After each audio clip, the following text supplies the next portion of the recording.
If you like this message, don't forget to hit like and subscribe. Well, hello again. I'm doing another timeless reading based on an oracle deck. They say that you can't really do a tarot style reading with an oracle deck. And my first time out, I used a love deck for a love reading, and I was able to do it, but I do see the limitations of how much variation there is when an oracle card is basically telling you what it means, and so there's less ability for me to use my psychic intuition, but I still can. And I think this is worthwhile anyhow, because sometimes you might be drawn to an oracle deck and you might want to use it to read, so hey, why not, right? Okay, let's get started. Now, I do my usual classic style of reading, which is the 9 card. And I might do a variation. It's just that I've been doing this for so many years. And even though I shuffled them, they're all in the upright. Yay, maybe I shuffled them in a way that maybe they were meant to be all upright. But you know what? I'm not even 100% sure I'm going to do reversals in all these types of decks. But in the last group that I did for a different deck, I did do reversals. But let's see. Oh, and let's look at the overall energy too. Okay. Deep knowing. Okay, so your first card is chop wood. Now, I'll bet you if I look up the meaning for this, there will be this long explanation, but since we're using these cards as a tarot deck where I might actually have more ability to use my intuition and psychic abilities more by not looking at the cards, and since they don't tell me what it means, it might actually be might be more useful. Exchanging gifts and a leg up. Okay, so from here, chopping wood kind of reminds me of that tarot card where they're working hard on something. So I think you know that you need to work on this relationship. This isn't just about what your person is doing, but you recognize your own part in trying to get closer and work things out, whatever's going on with you in terms of communication. Exchanging gifts. Now, that doesn't mean that you want to go and buy something that your person, we're not buying, we're not buying our person, right? But exchanging gifts can mean all kinds of things. Like perhaps you have some understanding about something that your person is going through, and you can give them insight. Now, I never recommend telling people what you think they should do, but oftentimes I find myself saying, well, if I were in that situation, and what I think I'd do is, because if you say it, well, if I'm in that situation, I'd do this and that, it does sound judgmental if they don't do it. So it always matters how you phrase it. And you probably know this. I know I'm preaching to the choir, but for those of you who might be a little new at trying to smooth things over with someone, or there's some confusion and you don't want to rock any boats, I mean, you should always have the right to speak up and speak your mind. But these are interpersonal skills that you can always take into account. Now, if you're constantly on eggshells with somebody and they're not giving you the same respect, that's a whole other can of worms, right? Okay. So this one, the leg up, this one, I really love this one here. I think that you want to help your person. They're going through something, and you know that some support will be helpful. And if you don't know that, find out what's going on with them. I think that your person might be actually, you're probably worried that your person is not getting the support they need in their environment. You may not be able to give them what it is they need. Perhaps it's at work or whatever, but sometimes you can, use your gift to help them explore the possibilities together. I mean, you've come to this reading because you have a deep insight and you respect your person enough to try to handle it correctly. And so you can use your gifts to try to help somebody. You can't force them, of course. I never recommend that. But chaos and conflict. Okay, so in this for this card. Wow, that's beautiful. I love horses. I love, you'll find I'm very drawn to a lot of the animal decks. So the thing is that even if you're going through something difficult, I'm going to look at the verticals. If you work at it, you can get to the other side. And let's see what the other side of this is, because I'm going to look at the vertical. When I see a card like that, I need to see the verticals. No place like home. Oh, okay. So I think that there's some time, going out into there's something going on outside of your home life. Like it could be work, it could be what's going on in the world, right? But there's some peace at home. And I think that perhaps, especially since so many things are closed. I mean, some things have opened up, but I don't know how easy it is to get a reservation in the outside tables these days anyhow. You might want to provide a safe space in your home, make a meal and invite them over to talk, even as friends. Say, hey, no pressure. I know you've been going through a lot. Let me do something nice for you. And if you don't have that type of relationship with your person, that specific advice is the right one, just look at this and adapt it in your own way. Okay. It could be a video conference with your person, right? You never know, right? Do something, you look beautiful over a video conference if you're separated for any reason. I think we're at a point, it's kind of hard because even though this is a timeless reading, since at the time of this reading, we're having some limitations. If you watch this and those limitations are no longer here, you can just look at it as, regardless of the fact that you can go out and do all these things, you might want to do something simple, right? It could be a picnic lunch at your park that's local, right? It's like home, right? Because that's more like home than it is something, something having to do with being out in the world, which I think is where there's a lot of chaos. You'd be in your own little world, right? Okay, let's see what this one says. Milk and honey. Nah, that's going to take a minute for me to think.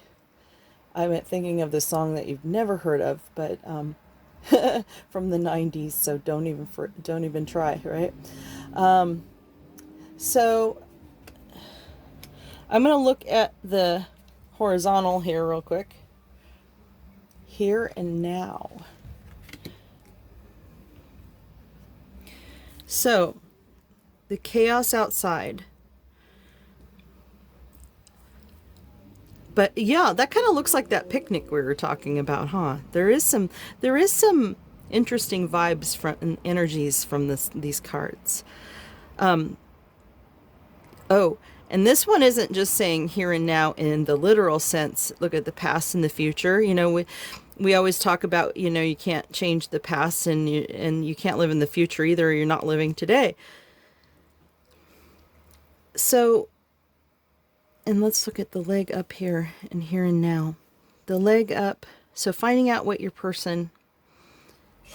Oh, you know what? This is probably advice for, when you exchange gifts, you can definitely try to help them appreciate being in the moment, because if they worry too much about the future and the past, this, and people know this. I'm not saying tell them always, sometimes I need reminding of something that I know is obvious, and I know this is obvious.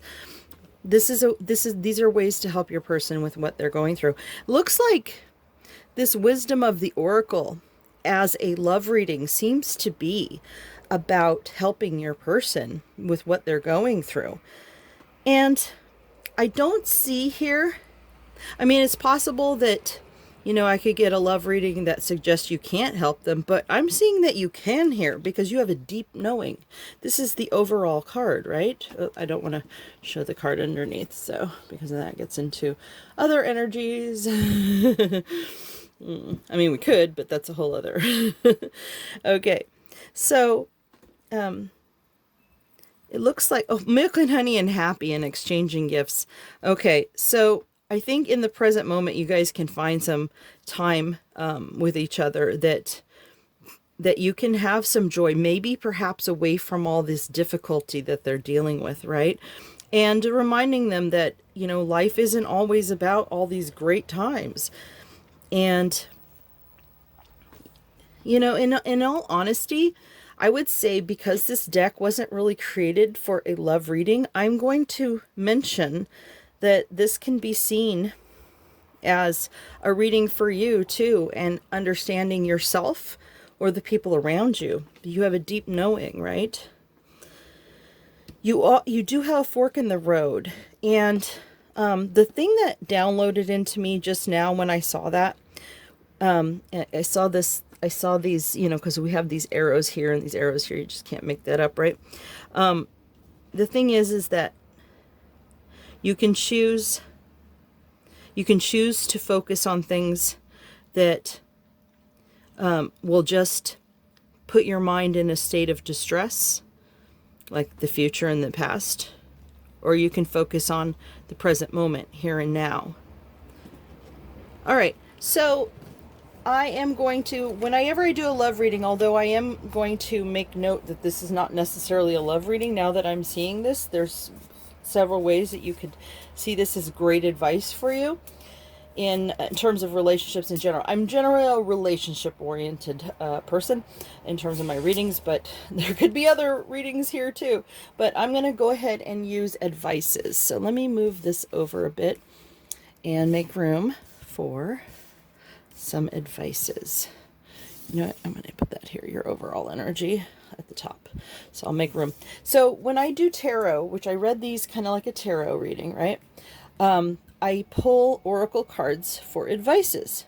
So I'm going to use the remaining cards for advices. Thinker. Okay.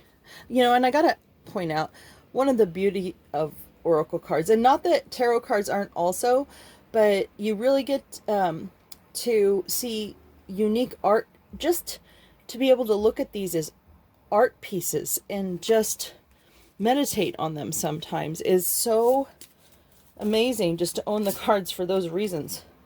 Why? And you know what?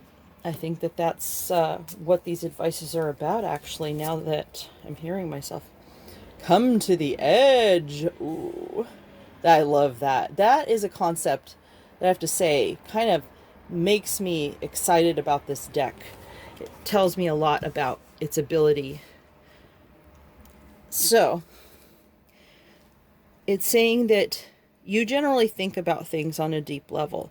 But here's the thing, don't get caught up in the, you know, choosing forks in the road that are going to cause you more distress, and try to be in the present moment, right? Because you can live in a state of mind where things are milk and honey, right? Happy, okay? So I have a feeling that overthinking could be an issue. And also spending time on wondering why things are the way they are, instead of just being more in a state of acceptance. I'm not saying that it's you can accept that somebody did blah, blah, blah. You need a boundary with that person, clearly. But being in a state of acceptance is knowing that you're not going to change external circumstances. You're going to have to work on how you respond to them, because being happy doesn't depend on someone else doing something that what you think they should. That is the definition of misery, right? So come to the edge, I think, is basically saying, and I love it because regardless of what's going on here, it's telling you, hey, take a chance. That's like the Fool card to me.